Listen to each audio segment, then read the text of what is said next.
The storm outside screamed like a wounded beast. The power in the train car flickered, then vanished completely. Only the soft glow of emergency lights painted the faces of the stranded passengers. In the dim glow, a woman in a gray business suit hugged herself, trembling from the cold that seeped through the broken heating system. Across from her sat a man in a worn leather jacket, his little daughter sleeping against his shoulder, wrapped in a threadbare blanket. The woman's lips were pale, her eyes glassy.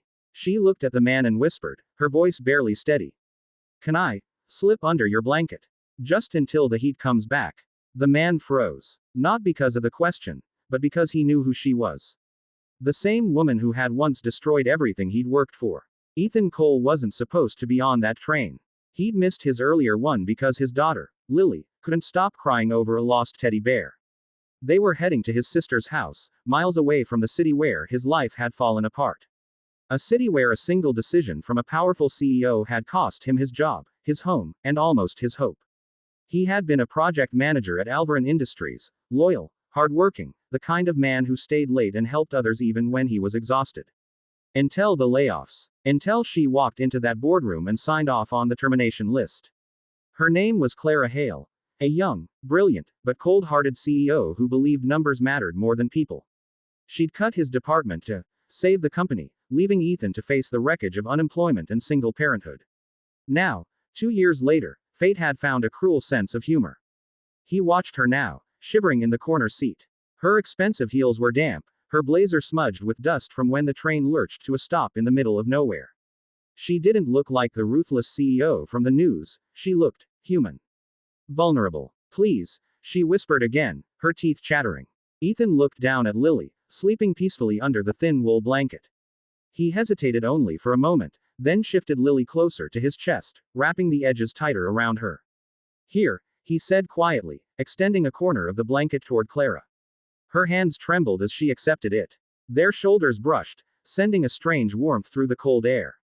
"Thank you," she murmured. Ethan didn't respond. He stared out the window, at the dark wilderness rushing past. He didn't want to talk. Didn't want to remember. But then Lily stirred, her small hand reaching toward Clara. "Daddy, who's that?" she mumbled sleepily. Clara smiled softly. "Just someone who's really cold," she said. The three of them sat in silence, the storm howling outside. Minutes turned to hours. Passengers whispered about how the snow was getting worse, how rescue teams might not reach them until morning. At one point, Ethan noticed Clara's eyes closing, her breathing uneven. "You okay?" he asked, concern outweighing anger. "I think I'm just tired," she muttered, slumping slightly. He realized then, she wasn't just cold. She was exhausted, maybe even unwell. Without thinking, he shifted his blanket further, pulling her closer to share warmth. Her head rested lightly against his shoulder. For the first time, he saw the cracks in her armor. The same woman who had once destroyed his career was now leaning on him like someone who had nowhere else to go. The irony wasn't lost on him. As the night deepened, Ethan found himself wondering how someone so powerful could look so fragile. And somewhere in that quiet space between anger and compassion, something began to change. When morning came, the storm had calmed, but neither of them was the same. The next morning, rescue teams arrived. Passengers were escorted to a nearby lodge while the tracks were cleared. Ethan carried Lily in his arms, glancing back to see Clara struggling with her briefcase. Against his better judgment, he turned around. "Here," he said, taking it from her. She looked surprised. "You don't have to." "I know," he interrupted. "But I'm doing it anyway." At the lodge, Clara sat near the fireplace, her phone finally regaining signal. Her fingers hovered over the screen, then paused. She looked up at Ethan, who was playing with Lily, their laughter echoing softly. When he caught her staring, she looked away. Hours later, as everyone ate the simple food provided by the staff, Clara approached him. "Ethan Cole," she said quietly. He looked up sharply. "So you remember." Her eyes softened. "Of course I do. You worked in the sustainable energy division. You were one of the people we let go."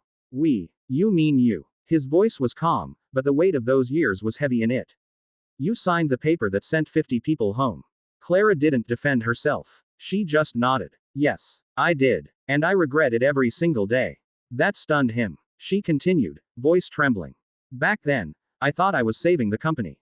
But I wasn't saving the people in it. I've carried that guilt with me since. I tried to find ways to make things right, but I could never find you."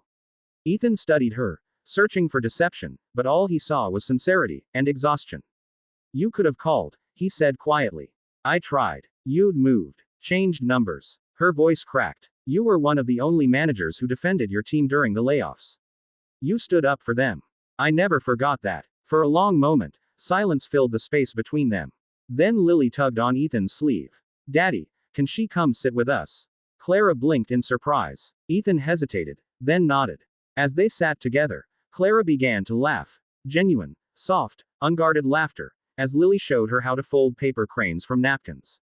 For the first time, she wasn't a CEO. She was just a woman, rediscovering warmth in a world she thought she'd lost touch with.